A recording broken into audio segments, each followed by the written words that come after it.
Sadly, tragically in fact, this has become an all too common story across the United States. A controversial video goes viral and a student's college hopes are dashed. But this one is a bit different.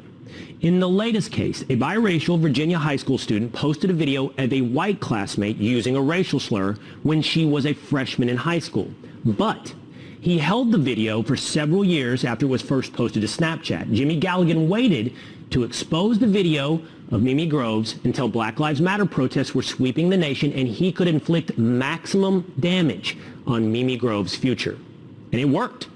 The backlash from the video forced Groves to withdraw her admission to the University of Tennessee.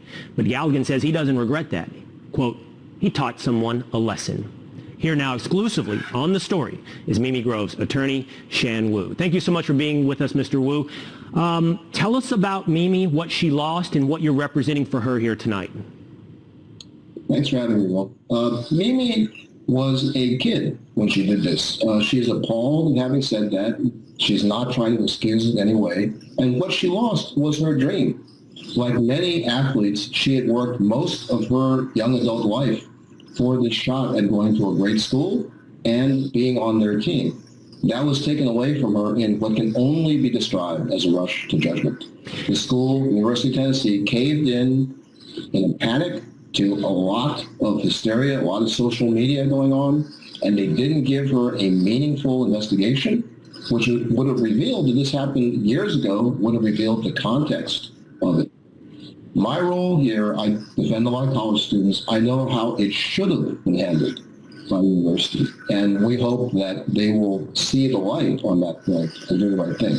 Mr. Wu, I'm so glad you brought up that Mimi does not excuse her own behavior. So many times these stories get flattened, as in there's some assumption if you have a problem with a teenager having their future and dreams crushed, you're excusing their behavior. That is not the case. I know that's not what Mimi is saying. We have a statement from your client, Mimi Groves. She said the following: I'm not perfect. What I said several years ago as an adolescent in a short 3-second clip was wrong, irresponsible, degrading, and I take full responsibility for my actions and will continue to learn and understand the history and true meaning of that word. I hope others learn from my mistake and understand that words can hurt deeply, and it's never okay to say a racial slur to anyone. I have never and will never justify what I said. It was offensive and hurtful, and I understand that. People grow up, change, learn, and become educated from their own opinions and mature as they grow. I'm an example of an imperfect person who continues to learn and grow. Will the University of Tennessee listen to you, listen to Mimi? Will, in fact, the University of Tennessee allow someone to grow and be educated? Well, you know, all these universities, and they should be no exception, say that these conduct types of hearings, investigations are educational. They're meant to let the students learn something.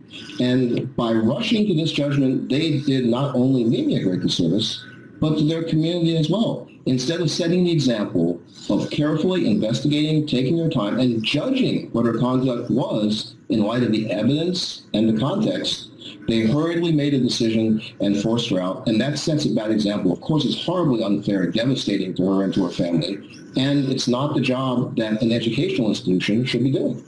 Really quickly before we go, Shan, I have to ask you, if the University of Tennessee came back and accepted Mimi into that university, would she accept that invitation? That's something that she and her family, Mimi and her family, would have to think that over very carefully. There's a lot of trauma there and a lot of concern, frankly, for whether she could really feel welcome and advance her education there. And at the end of the day, that's the important thing. She needs to be able to get her education and move on in life. Thank you so much, Shan Wu, for enlightening us on that story, giving us Mimi's perspective. We appreciate your time tonight. Thanks for having me.